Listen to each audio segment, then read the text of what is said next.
پیر کے روز مظاہروں میں سرکاری ملازمین، ریلوے ملازمین، اساتذہ اور دیگر شعبوں سے تعلق رکھنے والے کارکن بھی شامل ہو گئے۔ تاہم حکومت کا تختہ الٹنے والے فوجی جرنیلوں کے سربراہ سینئر جنرل من آنگ ہیلنگ نے قوم سے اپنے خطاب میں مظاہروں کا کوئی ذکر نہیں کیا۔ جنرل ہیلنگ نے تقریر میں یہ بھی نہیں بتایا کہ ملک میں نئے انتخابات کا انعقاد کب کیا جائے گا۔ امریکی صدر جو بائیڈن اور دیگر عالمی رہنماؤں نے میانمار میں فوج کی طرف سے حکومت کا تختہ الٹنے کے اقدام کی مذمت کرتے ہوئے منتخب حکومت کو فوری طور پر بحال کرنے کا مطالبہ کیا ہے۔ اقوام متحدہ نے بھی منتخب حکومت کی فوری بحالی کا مطالبہ کیا ہے۔ اقوام متحدہ کی انسانی حقوق سے متعلق کونسل آج ایک خصوصی اجلاس میں میانمار میں جاری بحران پر غور کر رہی ہے۔ نیوزی لینڈ نے میانمار کے ساتھ ہر قسم کے تعلقات منقطع کرنے اور میانمار کی فوجی قیادت پر سفری پابندیاں عائد کرنے کا اعلان کیا ہے۔ نیوزی لینڈ کے وزیر اعظم جیسنڈا آرڈرن نے منگل کو اعلان کیا ہے کہ ان کا ملک یہ یقینی بنائے گا کہ ایسے تمام پروجیکٹس روک لیے جائیں جس سے میانمار کی فوجی حکومت کو فائدہ پہنچ سکتا ہو۔ سابق امریکی صدر ڈونلڈ ٹرمپ کے خلاف امریکی سینٹ میں مواخذے کی کارروائی کا آغاز منگل کو ہو رہا ہے۔ ڈیموکریٹک رہنماؤں کا الزام ہے کہ سابق صدر کی تقریر اور انتخابات میں فراڈ کے الزامات سے 6 جنوری کو کیپٹل ہل پر حملہ کرنے والے پرتشدد مظاہرین کی حوصلہ افزائی ہوئی۔ اکثریتی ڈیموکریٹک پارٹی کے ایوان نمائندگان نے پہلے ہی سابق صدر کو کانگریس کی عمارت پر 6 جنوری کے حملے کا ذمہ دار ٹھہراتے ہوئے ان کے خلاف مواخذے کی کارروائی کی منظوری دے رکھی ہے۔ ایوان نے، جس کی اسپیکر نینسی پیلوسی ہیں، کانگریس کی عمارت پر حملے کے ایک ہفتے کے بعد 74 سالہ سابق صدر کے خلاف جنوری 13 کو مواخذے کی تحریک کی منظوری دی تھی۔ دوسری جانب ریپبلکن ممبران کانگریس ان الزامات کی مخالفت کرتے ہیں اور انہوں نے سینٹ میں مواخذے کی کارروائی کو ایک سیاسی تماشا قرار دیا ہے۔ بھارت کے مرکزی وزیر اور سابق آرمی چیف جنرل وی کے سنگھ نے دعویٰ کیا ہے کہ بھارت نے چین کے مقابلے میں زیادہ مرتبہ ایکچوئل کنٹرول لائن کو عبور کیا ہے۔ ان کے اس بیان پر بیجنگ نے کہا کہ سابق آرمی چیف کا یہ بیان بھارت کی جانب سے سرحد کی مسلسل خلاف ورزی کا نادانستہ اعتراف ہے۔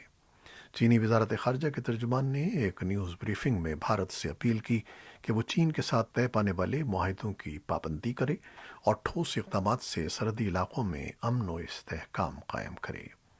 جنرل وی کے سنگھ نے اتوار کے روز ریاست تامل ناڈو کے مدورائی علاقے میں بات کرتے ہوئے کہا کہ اگر چین نے 10 بار سرحد عبور کی ہوگی تو بھارت نے 50 بار کی ہے۔ دسمبر سن 2001 میں بھارتی پارلیمان پر دہشت گرد حملے میں مجرم قرار دیے جانے والے کشمیری باغی محمد افضل گورو کی 8ویں برسی پر نئی دہلی کے زیر انتظام کشمیر میں منگل کو ایک عام احتجاجی ہڑتال کی گئی، جس سے مسلم اکثریتی وادی کشمیر کے کئی شہروں میں کاروباری زندگی مفلوج ہو کر رہ گیا۔ تاہم کئی علاقوں میں جزوی ہڑتال رہی یا اس سلسلے میں کی گئی اپیل کا عام زندگی پر کوئی اثر نہیں پڑا۔ جموں اور لداخ کے خطوں میں روزمرہ کی زندگی معمول کے مطابق جاری رہی۔ افضل گورو کو 2013 میں آج ہی کے دن یعنی 9 فروری کو دلی کی تہاڑ جیل میں پھانسی دی گئی تھی اور پھر ان کے جسد خاکگی کو وہیں دفن کر دیا گیا تھا۔ افضل گورو کی برسی کے موقع پر وادی کشمیر میں سیکیورٹی کو مزید سخت کر دیا گیا ہے۔ حکام نے بتایا کہ جموں کشمیر پولیس اور وفاقی حفاظتی فورسز مزید 2 دن ہائی الرٹ پر رہیں گی، کیونکہ جمعرات کو کشمیری قوم پرست لیڈر محمد مقبول بٹ کی بھی برسی ہے۔ مقبول بٹ کو بھی تہاڑ جیل میں ہی 11 فروری 1984 کو پھانسی دی گئی تھی اور وہیں انہیں سپرد خاک کر دیا گیا تھا۔ انہیں کشمیر میں 1960 کی دہائی کے وسط میں ایک بھارتی انٹیلیجنس آفیسر امر چند کو قتل کرنے کے مقدمے میں مجرم قرار دے کر سری نگر کی ایک عدالت نے موت کی سزا سنائی تھی۔ افغان صدر اشرف غنی اور بھارتی وزیر اعظم نریندر مودی نے ایک ورچوئل تقریب کے دوران افغانستان میں شاہتوت ڈیم کی تعمیر سے متعلق ایک معاہدے پر دستخط کیے ہیں۔ افغان صدر اشرف غنی نے کہا کہ بھارت نے افغانستان کے لیے $3 ارب کا عطیہ فراہم کیا ہے اور اس رقم کا 90% افغان حکومت کی ترجیحات پر خرچ کیا گیا۔ اشرف غنی نے 5 لاکھ کورونا ویکسین کی خوراکیں فراہم کرنے پر بھی بھارت کا شکریہ ادا کیا۔ بھارتی وزیراعظم مودی نے اپنی تقریر میں افغانستان میں جاری پرتشدد حملوں پر تشویش کا اظہار کیا اور فوری جنگ بندی کا مطالبہ کیا۔ اقوام متحدہ کا کہنا ہے کہ اطلاعات کے مطابق گزشتہ سال بعض دیگر شدت پسند گروپوں کے تحریک طالبان پاکستان میں ضم ہونے کی وجہ سے افغانستان، پاکستان اور خطے کے لیے خطرے میں اضافہ ہو سکتا ہے۔ یاد رہے کہ گزشتہ سال جولائی اور اگست میں 5 شدت پسند گروپوں نے دوبارہ سے تحریک طالبان میں ضم ہونے کا اعلان کیا تھا، جس کی وجہ سے رپورٹ کے مطابق نہ صرف تحریک طالبان پاکستان کی قوت میں اضافہ ہوا ہے بلکہ خطے میں ہونے والے حملوں میں نمایاں اضافہ ہوا ہے۔ دوسری طرف پاکستان نے ایک بار پھر اس توقع کا اظہار کیا ہے کہ افغان سیکیورٹی فورسز اور افغانستان میں تعینات غیر ملکی فورسز ان شدت پسندوں کو ختم کرنے کی بھرپور کوششیں کریں گی جو مبینہ سرحد پار سے پاکستان کی سیکیورٹی فورسز پر ہونے والے مبینہ حملوں میں ملوث رہے ہیں۔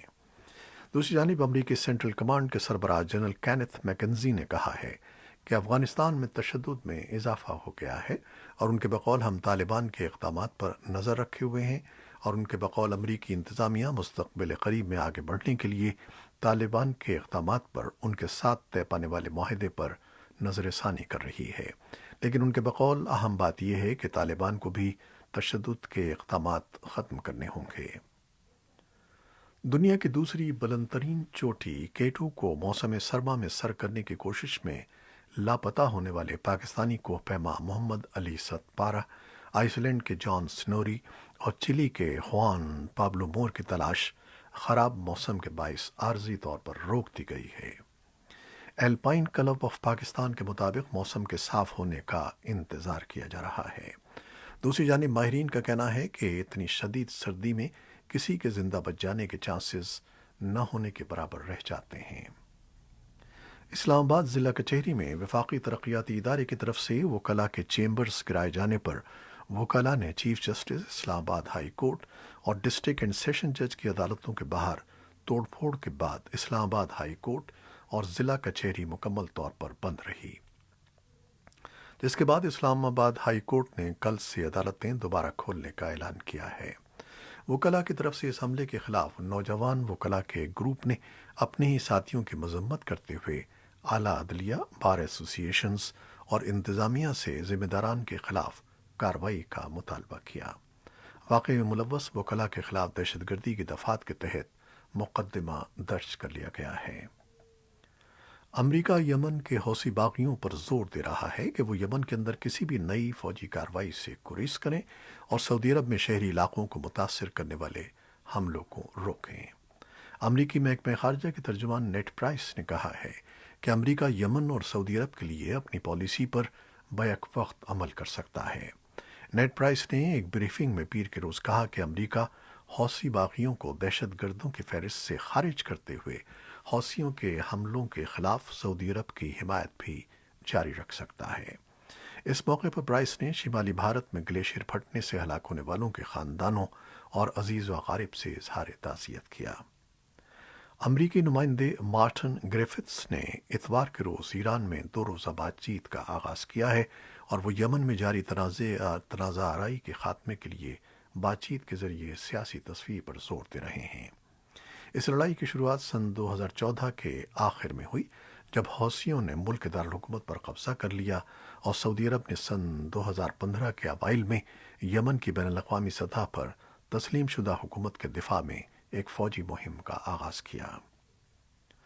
حماس اور فتح سمیت فلسطین کے دیگر سیاسی گروہوں نے اس سال کے انتخابات سے قبل طویل عرصے سے چلے آ رہے اختلافات کا حل تلاش کرنے کے لیے پیر کو مصر میں مذاکرات کیے۔